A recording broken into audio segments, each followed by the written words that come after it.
Bonsoir à tous et bonsoir Laurent. Bonsoir Hortense. Je suis avec Laurent Lebob dans les apéros d'Hortense. Laurent Lebob qui est écrivain mais qui est surtout romancier. Donc je suis avec Radio Imo. Vous êtes dans les apéros d'Hortense. La marque est déposée. L'alcool est dangereux pour la santé, à consommer avec modération. À savoir que mon public est un public de professionnels de plus de 18 ans. Comment vas-tu Laurent? Je te revois pour la deuxième fois. Ça me fait super plaisir. La première fois était un grand plaisir, la deuxième était encore un plus grand plaisir. Exactement, on était à la maison Predon la dernière fois. Oui. Et là, on est, on va dire, bon, il fait pas très beau. On est à Arcachon, on est en bord de mer, mais je t'ai pas amené le soleil. Non, il y a un temps vraiment très maussade. Mais c'est beau aussi. Ouais, et ça me fait plaisir de revoir. Et en tout cas, on fait un petit clin d'œil à Maud. On le fait aussi. Voilà, donc Laurent, merci d'avoir accepté cette interview. Je suis avec Laurent Lebob, romancier. Raconte-nous un petit peu comment tu en es arrivé à l'écriture, parce que tu venais de l'industrie avant.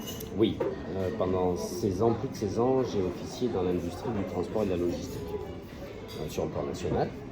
Et puis, un après-midi, d'ailleurs par un temps maussade, qui me suit aujourd'hui, j'ai attrapé mon ordinateur et j'ai écrit le titre Témoignage invisible de ce premier volet de la trilogie. Et je me suis pris au jeu. Pendant 260 pages. C'était un moment exceptionnel. Donc tu as commencé d'écrire il n'y a pas longtemps. C'était, je crois, vers février, janvier-février. Oui, c'est ça. C'était un petit peu avant le confinement. Oui, alors là, avant le confinement, j'écrivais le deuxième volet de la trilogie, 23e parallèle. Donc trilogie, toi tu es spécialisé, on va dire, en termes de trilogie, un petit peu. Donc, moi j'ai lu déjà le premier et je vous encourage vraiment à le lire. Est-ce que tu peux nous faire un petit teasing sans tout nous raconter sur la trilogie? Alors sans tout raconter, il était très important par le côté patriotique que je défends haut et fort, de prendre l'exemple d'une agence de renseignement française, avec un héros, un officier du renseignement français, contrario de mon prédécesseur Gérard de Villiers et ses fameux SAS, puisque c'était le prince, son Altesse Sérénissime, le prince Malcolling, qui officiait pour la CIA. Moi j'ai voulu au contraire revenir au premier roman d'espionnage français qui était à l'époque officié par Jean Bruce et son célèbre OSS 117. Donc là où il y avait Hubert Boniface de la Balle, de mémoire. Dans l'ordre, je ne sais plus exactement ça. Oui. Mais c'était vraiment la défense du renseignement français. Donc j'ai voulu absolument entrer dans cette dimension-là du renseignement français. Dans cet univers que tu as très bien fait, en tout cas moi j'ai lu le premier, donc tu es aux éditions Véronne. C'est une trilogie qu'on peut trouver où? Donc je vous encourage vraiment à lire. On peut trouver où tes livres? Alors tu peux les trouver, vous pouvez les trouver, tout le monde peut les trouver sur les différentes plateformes connues, Fnac, Cultura, Amazon, De Citre, Chapitre.com. Furet du Nord aussi, et depuis peu dans plus de 120 magasins de l'enseigne Carrefour sur la partie évidemment librairie de ces grands magasins, et dans aussi beaucoup d'espaces culturels locaux. Dont une à Bordeaux, je sais que tu affectionnes énormément, que je te laisse en parler. Oui, la librairie Mola pour les aficionados de la littérature en France, effectivement. Qu'on embrasse, je sais que tu les affectionnes beaucoup. Ils ont joué le jeu avec moi au moment de la sortie du premier. C'est très difficile aujourd'hui d'être attiré par un écrivain qui n'est pas connu, mais la librairie Mola a joué le jeu. Et je les remercie parce que du coup, je suis bien positionné, la trilogie est très bien implantée par le rayon polar, espionnage, thriller. Et puis tout le monde te connaît à Bordeaux, c'est vrai que tu es du coin.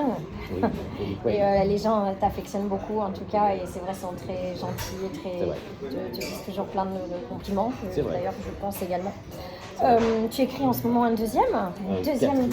Oui, mais en termes de trilogie. Oui.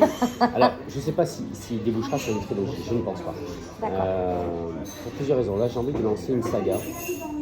Parce qu'une trilogie, ça a du sens quand tu as un fil rouge. J'avais un fil rouge conducteur, que j'amène jusqu'à la fin du troisième volet, Asdéfique.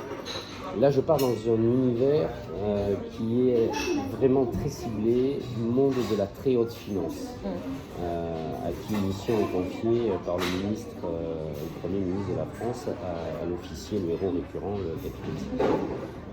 Je ne sais pas, après très honnêtement, peut-être que ça peut devenir une trilogie, mais pour l'instant il est dans mon esprit vraiment associé à un premier opus de la saga. Alors, comment les gens peuvent te contacter s'ils veulent aussi passer par toi directement tu es très présent sur les réseaux sociaux. D'ailleurs, c'est comme ça qu'on s'est connus. Absolument. Hein, donc, Facebook, Instagram et LinkedIn. J'allais dire Twitter. Mais Twitter, oui, tu y es. J'ai eu un doute, mais tu es non, sur j'y suis Twitter. sur Twitter. Oui. C'est vrai que Twitter, je l'utilise peu. Alors, pas parce que Twitter ne me convient pas, ne me plaît pas, mais c'est que Twitter, pour moi, a un intérêt si tu as tous les jours une information à donner. Et moi, je n'ai pas tous les jours une information à donner parce que l'écriture prend du temps, parce qu'on est souvent enfermé et que je ne suis pas même au fait de tout ce qui peut m'arriver. Donc, c'est vrai que Twitter va venir plus tard, bien évidemment. Je vais communiquer. Twitter devient très puissant. Alors après, moi c'est vrai que j'encourage les gens aussi à se mettre un petit peu sur Twitter, même si c'est relativement ponctuel Twitter, mais il y a un mode de référencement naturel qui est important, donc à pas négliger Twitter, comme tous les réseaux sociaux d'ailleurs. Avec les hashtags. Avec les hashtags, exactement. J'avais oublié de taguer les gens également quand ils peuvent nous apporter un peu de visibilité ou qu'on a un clin d'œil psychologique ou humain ou amical à donner. Tu as raison. Et donc les gens peuvent te contacter Facebook, LinkedIn, Twitter, Instagram. Absolument. Vous êtes dans les apéros d'Hortense avec Radio Imo. Je suis avec Laurent Lebob, romancier. On va trinquer et on va penser à vous. C'est l'heure. Donc santé à tous en tout cas. J'espère que tu aimes bien mon vin. J'ai pas le droit de le citer parce que par rapport à la loi que vous connaissez, mais en tout cas, je le citerai à l'écrit. Allez, trinquons. Et on pense bien à vous. Et j'en profite pour vous remercier tous, aussi nombreux, de vos messages qui me vont toujours vraiment droit au cœur, à vous qui suivez mes émissions régulièrement comme toi. Ils ont raison parce qu'elle est vraiment adorable.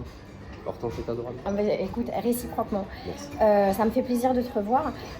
On va passer un petit peu aux 5 questions, mais on n'a pas fini bien sûr. Laurent, si demain tu devais dîner avec quelqu'un de vivant qui t'impressionne, qui est, voilà, que je peux te dire, voilà, je peux exaucer un vœu, je peux te l'amener grâce à mon gros réseau. Tu es un génie. Voilà, j'ai un réseau. Je peux te l'amener. Ça serait qui? Ça ne veut pas dire que j'y arrive à chaque fois. Hein. Ça serait qui? Alors, moi, il y a un acteur français charismatique qui m'a toujours attiré par d'abord les rôles qu'il a eus, par la personnalité qu'il défend et par les idées qu'il affirme. Moi, c'est Alain Delon. Et je l'affirme haut. D'accord, qu'on embrasse. Et la magie des réseaux sociaux fait que si ça vient à lui, en tout cas, j'en serais ravie. Je serais très heureux de rencontrer monsieur Alain Delon. D'abord pour plusieurs raisons. Parce qu'une carrière exceptionnelle. Autant d'années être dans des films avec des acteurs et des actrices internationaux de ce niveau, c'est quand même assez exceptionnel. Après, c'est un homme qui s'intéresse à l'art. C'est un homme qui a, je crois, une galerie, ou qui a eu une galerie d'art en Suisse pour laquelle il s'est beaucoup investi. Et qui est un monsieur debout. Monsieur debout. Quand on voit les femmes qu'il a pu séduire dans sa vie, on ne peut être que respectueux du goût qu'il prononce. Après, j'ai lu beaucoup d'interviews de monsieur Delon où plusieurs sujets étaient balayés. Que ce soit les problèmes sociétaux, que ce soit les rapports humains, que ce soit les problèmes politiques. Là, c'est quelqu'un qui défend et qui affirme ses idées. C'est rare de nos jours. C'est rare de nos jours. Donc oui, j'admire ce monsieur. Voilà, donc à qui on fait un clin d'œil. Et si je pouvais te ramener quelqu'un à la vie le temps d'un dîner dimanche soir, qui ce serait? Une personne de la trempe de monsieur Delon. Alors moi, je suis un amoureux de l'histoire passée, de l'histoire contemporaine. Si tu as exaucé un deuxième ou second vœu, je pense que ça serait Winston Churchill. Et c'était un très bon choix. Maître de guerre absolu, fin de la Seconde Guerre mondiale, et puis surtout il a reçu un prix littéraire qui était le prix Nobel de la littérature en 1953.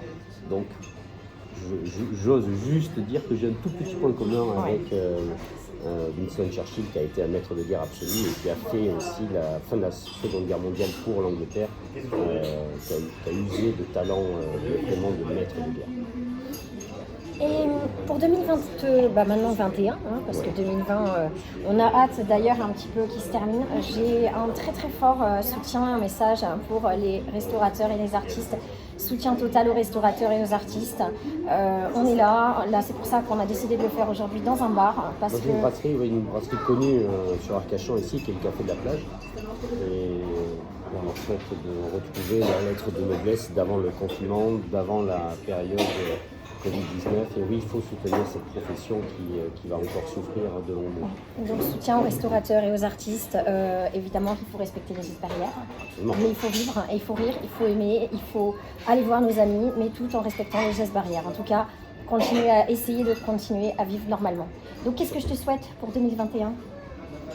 La sortie de Black Bank, le premier opus de la saga, ou peut-être le premier volet d'une deuxième trilogie, mais oui, il s'appelle Black Bank et je veux qu'il sorte en 2024. Donc moi je te souhaite en tout cas plein de ventes de livres, de romans. Merci, exactement, parce que tu le mérites vraiment. Donc Laurent Lebob, romancier, particulièrement dans les trilogies. N'hésitez pas à le contacter également sur ses réseaux sociaux. Et avec plaisir, je vous répondrai. Comme je le fais depuis un peu plus d'1 an, je réponds à tout le monde. Alors ça prend beaucoup de temps, mais c'est un cadeau, donc je respecte toutes les personnes qui m'envoient des messages, beaucoup pour me complimenter après la lecture des 3 volets de la trilogie ou pour me poser des questions. Comment on écrit, à quel moment, est-ce qu'il y a des heures clés pour écrire ? Moi je réponds, voilà, dès que j'ai le temps, je réponds. Et Laurent, je peux le dire en le connaissant, c'est un homme de talent et très humble et très sympathique. Vraiment, donc n'hésitez pas en tout cas à le contacter si même vous avez des questions XY par rapport à ses livres et par rapport à son inspiration ou quoi. Pourquoi tu as accepté, attention à ce que tu vas dire, hein, vous étiez dans les apéros d'Hortense. Merci de me suivre aussi nombreux. Merci Laurent pour ta sincérité. On chine et on pense bien à vous. Pourquoi tu as accepté, et la santé surtout, pourquoi tu as accepté cette interview? Attention à ce que tu vas dire. Et c'était un vrai plaisir. J'espère que vous avez profité autant que nous de ce moment sympathique et convivial qui est le but de mes apéros d'Hortense. Là, je vais être franc et honnête. On s'est contacté par les réseaux, ton approche était bienveillante. Pourquoi refuser la bienveillance aujourd'hui ? Je crois qu'on a tous besoin de bienveillance et c'est vrai que tu as monté ce côté bienveillant et professionnel. Pas de raison de dire non. Eh ben, c'était un vrai plaisir. Je te souhaite plein de bonnes choses pour la suite. Merci pour ce Merci bon moment. On vous embrasse tous très fort. Soutien aux restaurateurs et aux artistes. Faire attention aux gestes barrières et je vous retrouve très bientôt pour une nouvelle interview. Laurent Lebob, romancier. À bientôt. On vous embrasse fort. Au revoir.